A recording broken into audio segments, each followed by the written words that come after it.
शारीरिक शिक्षा और खेलों के क्षेत्र से जुड़े सभी व्यक्तियों के लिए, चाहे वो कोच हो या खिलाड़ी हो, सभी का उद्देश्य खेलों में उत्कृष्ट प्रदर्शन करना होता है। और इस उत्कृष्ट प्रदर्शन को प्राप्त करने के लिए एनाटॉमी फिजियोलॉजी का ज्ञान बुनियादी आवश्यकता के रूप में उभर कर आता है। तो चलिए, मैं डॉक्टर दीपाली निगम पुनः आप सभी के बीच में उपस्थित हूँ एक नए विषय के साथ, एक नए वीडियो के साथ। आज का टॉपिक है एनाटॉमी एंड फिजियोलॉजी, जिसको हम पीपीटी के माध्यम से समझने का प्रयास करेंगे। इसके अंतर्गत हम एनाटॉमी फिजियोलॉजी के meaning, definition and importance in the field of physical education and sports और brief introduction of cell, tissue, organ and system के बारे में पढ़ेंगे। तो सबसे पहले anatomy. Anatomy is the branch of biology that focuses on the study of the structure and organization of living organism, including humans. It involves examining the various parts, systems, and organs of the body, their shapes, sizes, positions, and relationship with one another. अगर हम हिंदी में इसको देखें, क्योंकि यहाँ पर मैंने अपनी स्लाइड्स जो हैं दोनों ही भाषा में दे रखी, हिंदी और अंग्रेजी, तो आपको नोट्स बनाने में आसानी होगी। तो शरीर रचना विज्ञान उस विज्ञान को कहा जाता है जो हमारे शरीर की बनावट, संरचना और अंगों की स्थिति को समझने और अध्ययन करने से संबंधित है। इसका मुख्य उद्देश्य यह जानना है कि हमारे शरीर में कौन कौन से अंग हैं और वे किस प्रकार के हैं, कहाँ स्थित है और उनकी संरचना कैसी है।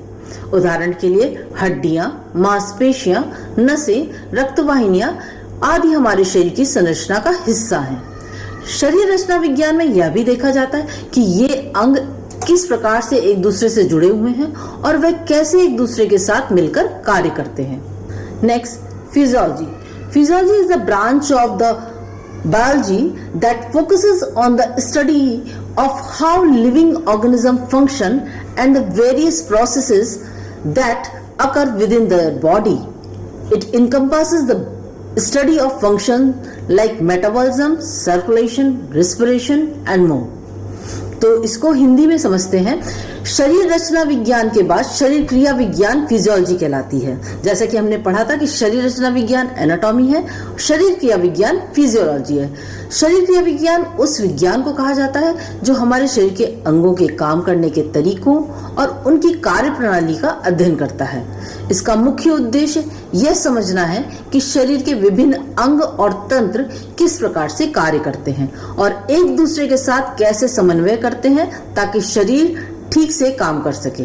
उदाहरण के लिए, हृदय कैसे खून को पूरे शरीर में पंप करता है, फेफड़े कैसे ऑक्सीजन को खून में मिलाते हैं और कार्बन डाइऑक्साइड को बाहर निकालते हैं। ब्रेन यानी कि मस्तिष्क कैसे शरीर के अन्य अंगों को नियंत्रित करता है और निर्देश देता है। इस प्रकार से शरीर क्रिया विज्ञान किस प्रकार कार्य करता है यहाँ पर हमने समझा। अब इनको हम सरल शब्दों में समझने का प्रयास करते हैं। शरीर रचना विज्ञान हमारे शरीर के अंगों की संरचना और बनावट का अध्ययन करता है। दूसरी ओर शरीर क्रिया विज्ञान हमारे शरीर के अंगों की क्रिया प्रणाली या काम करने के तरीकों का अध्ययन करता है। इन दोनों विषयों को मिलाकर हम ये समझ सकते हैं कि हमारा शरीर किस प्रकार बना है और ये किस तरीके से काम करता है। मानव शरीर के निर्माण में सेल, कोशिका, टिश्यू, ऊतक और ऑर्गन, अंग, सिस्टम, तंत्र, ये चार मुख्य घटक मिलकर कार्य करते हैं और शरीर को क्रियाशील बनाते हैं। ये साथ कोऑर्डिनेशन स्थापित करके विभिन्न अंग तंत्रों को संचालित करते हैं। चलिए इन्हें आगे और डिटेल में समझने का प्रयास करते हैं। जैसा कि आप स्लाइड में देख रहे हैं, cells are the basic structural and functional units of all living organism. They are the smallest entities capable of performing all the functions necessary for life. कोशिका शरीर की सबसे छोटी इकाई है जिसे शरीर का निर्माण खंड कहा जा सकता है। यह एक छोटी संरचना है जिसमें जीवन की सभी आवश्यक क्रियाएं होती हैं। हर कोशिका में नाभिक होता है यानी कि केंद्रक होता है। कोशिका द्रव्य होता है जिसे साइटोप्लाज्म कहा जाता है और कोशिका झिल्ली जिसे कोशिका मेम्ब्रेन कहा जाता है। इस तरीके से इन तीनों की मुख्य भूमिका के साथ कोशिका का निर्माण होता है। उदाहरण के लिए आप समझिए, कि जैसे एक इमारत बनाने के लिए छोटी ईंट की आवश्यकता होती है, तो इसी तरीके से एक मानव शरीर का निर्माण करने के लिए कोशिका की आवश्यकता होती है और कोशिका ही शरीर की सबसे छोटी इकाई के रूप में जानी जाती है। नेक्स्ट, टिश्यू यानी कि ऊतक। Tissue, these are the groups of small similar cells that work together to perform specific functions. There are 4 primary types of tissues in the human body: epithelial tissues, connective tissues, muscle tissues and nervous tissues. Hindi में इसको समझते हैं। ऊतक, जब कई एक जैसी कोशिकाएं एक साथ मिलकर एक विशेष कार्य को करती हैं तो उन्हें ऊतक कहा जाता है। उदाहरण के लिए मांसपेशी ऊतक, ये कई मांसपेशी कोशिकाओं को एक साथ मिलाकर काम करते हैं और शरीर की गतियों में मदद करते हैं। जैसे कि मकान बनाने के लिए कई ईंटें मिलकर एक दीवार को खड़ी करती हैं, ठीक उसी तरीके से कई कोशिकाएं मिलकर ऊतकों का निर्माण करती हैं और हर ऊतक का एक महत्वपूर्ण कार्य होता है। हर ईंट का दीवार बनाने के लिए एक महत्वपूर्ण कार्य होता है। ठीक उसी प्रकार कोशिकाओं का भी प्रत्येक ऊतक को बनाने में मुख्य कार्य होता है। नेक्स्ट, जैसा कि आप स्लाइड में देख रहे हैं, तीसरा और महत्वपूर्ण भाग होता है ऑर्गन, अंग। Organs are composed of multiple tissues that work together to carry out specific function. Examples of organs in the body include the heart, lungs, liver and kidney. अंग क्या है? अंग ऊतकों का एक समूह होता है जो एक विशेष कार्य को पूरा करने के लिए मिलकर काम करते हैं।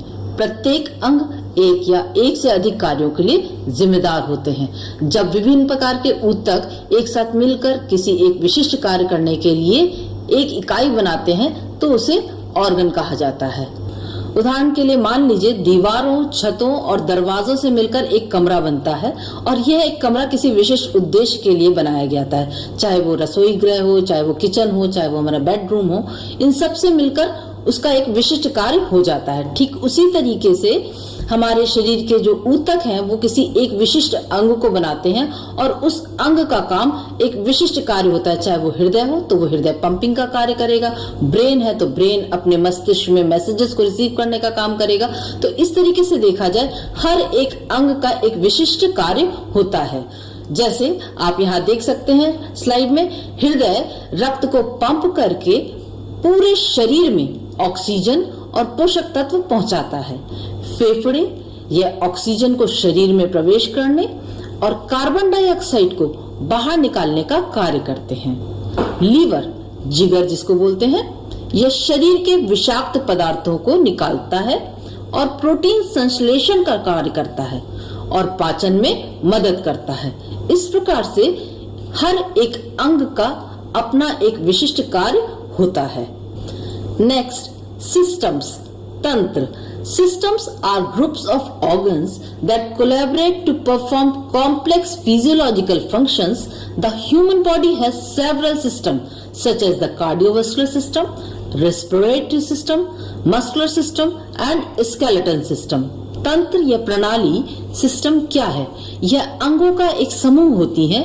जब कई अंग एक साथ मिलकर एक बड़े कार्य को संपन्न कर रहे होते हैं तो उन्हें एक तंत्र, प्रणाली या सिस्टम कहा जाता है।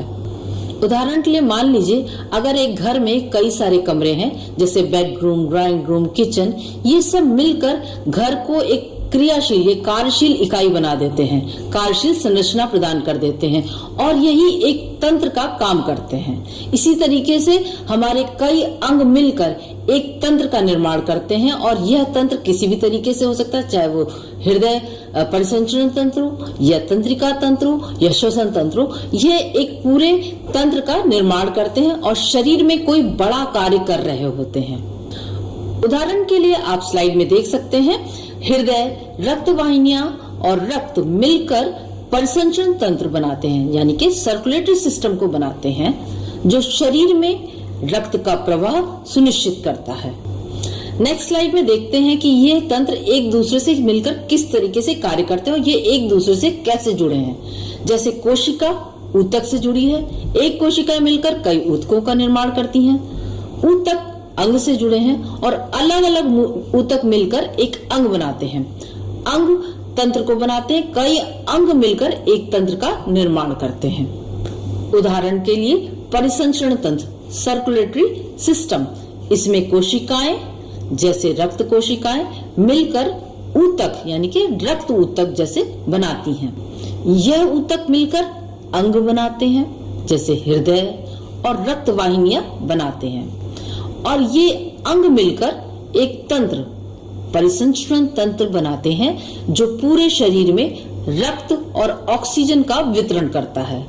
इस तरीके से कोशिका से लेकर तंत्र तक सभी इकाइयां मिलकर शरीर को एक सुचारू और कार्यशील इकाई बनाते हैं।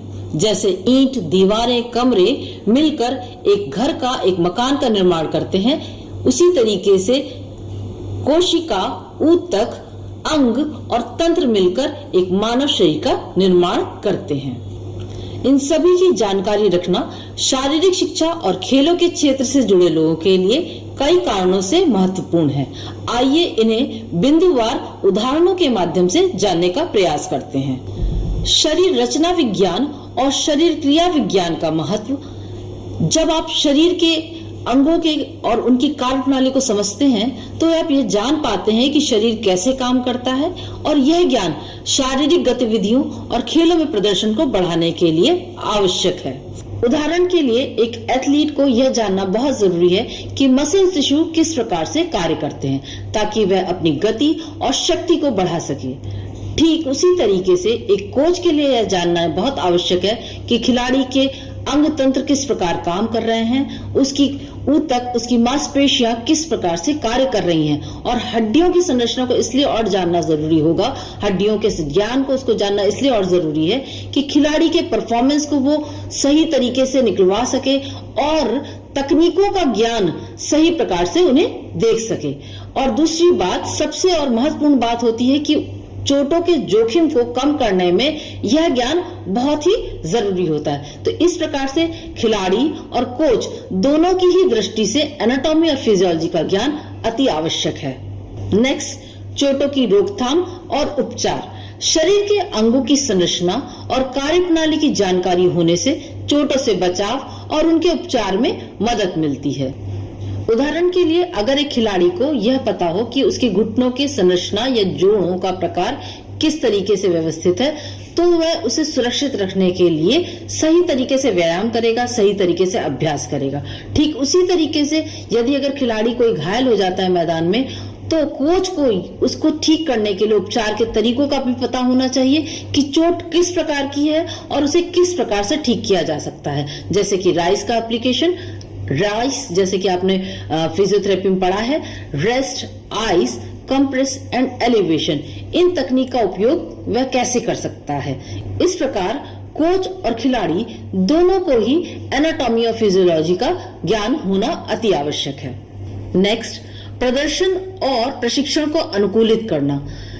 शरीर रचना विज्ञान और शरीर क्रिया विज्ञान का महत्वपूर्ण चरण है कि शरीर के तंत्र और अंगों की समझ होने से प्रशिक्षक और खिलाड़ी अपने प्रशिक्षण को बेहतर तरीके से अनुकूलित कर सकते हैं। वे ये जानते हैं कि किन अंगों को किस प्रकार के प्रशिक्षण की जरूरत होती है और किस तरीके से गतिविधियों से प्रदर्शन में सुधार होगा। उदाहरण के लिए एक रनर को यह जानना बहुत जरूरी है, यानी कि एक धावक को यह जानना समझना बहुत जरूरी है कि उसके हार्ट और लंग्स का सिस्टम यानी कि कार्डियोवास्कुलर सिस्टम किस तरीके से कार्य कर रहा है, जिससे कि वह अपने स्टैमिना को, अपनी स्पीड को और बढ़ा सकेगा और सही प्रकार की कार्डियो एक्सरसाइज कर सकेगा। नेक्स्ट, उचित आहार और पोषण की योजना।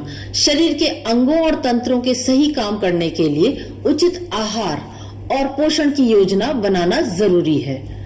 इसका ज्ञान रखने से खिलाड़ी अपनी ऊर्जा की आवश्यकताओं को पूरा कर सकते हैं। उदाहरण के लिए खिलाड़ी को यह समझना जरूरी है कि पाचन तंत्र किस प्रकार से कार्य करता है और उसे किस प्रकार के पोषक तत्वों की जरूरत है, जिससे कि वह अपनी प्रदर्शन क्षमता को और बढ़ा सके। नेक्स्ट, सही तकनीक और बायोमैकेनिक्स। शरीर की संरचना और कार्यप्रणाली को जानने से खिलाड़ी और कोच सही तकनीक का उपयोग कर सकते हैं, जिससे खेलों में बेहतर प्रदर्शन हो और चोट का जोखिम कम हो। उदाहरण के लिए जिम्नास्टिक वाला खिलाड़ी अगर अपने शरीर के ऊतकों और हड्डियों की संरचना के बारे में ज्ञान रखता है तो वह सही तरीके से फ्लिप और कूद को लगा सकता है और इससे वह चोट के जोखिम को भी कम कर सकता है और अपने प्रदर्शन को भी और बेहतर बना सकता है। इस प्रकार हम कह सकते हैं कि एनाटॉमी और फिजियोलॉजी का ज्ञान खिलाड़ी और कोच सभी के लिए शारीरिक शिक्षा और खेलों में सफलता के लिए बुनियादी है। यह न केवल चोटों की रोकथाम और उपचार में मदद करता है बल्कि प्रदर्शन को भी बढ़ावा देता है। जब एक कोच और खिलाड़ी शरीर की संरचना और कार्यप्रणाली को समझते हैं तो वे सही प्रशिक्षण, पोषण और तकनीक का उपयोग कर सकते हैं जो उन्हें अपने खेल में उत्कृष्टता प्राप्त करने में मदद करता है। तो आज के वीडियो में हमने एनाटॉमी एंड फिजियोलॉजी, शरीर रचना विज्ञान और शरीर क्रिया विज्ञान के बेसिक्स के बारे में बात की, जिसमें सेल, टिश्यू, ऑर्गन और सिस्टम और इसकी इम्पोर्टेंस स्पोर्ट्स और फिजिकल एजुकेशन क्षेत्र में क्या है इसके बारे में पढ़ा। अगले वीडियो में हम स्केलेटन सिस्टम के बारे में पढ़ेंगे। यदि आज के वीडियो से संबंध में आपके कुछ भी क्वेरीज हो या कोई क्वेश्चन हो या कोई कमेंट्स हो, वो मुझे कमेंट बॉक्स में लिख सकते हैं और मैं नेक्स्ट वीडियो में इसी विषय को आगे लेके चलूंगी। तब तक के लिए नमस्कार, स्वस्थ रहिए, खुश रहिए। जय हिंद, जय भारत।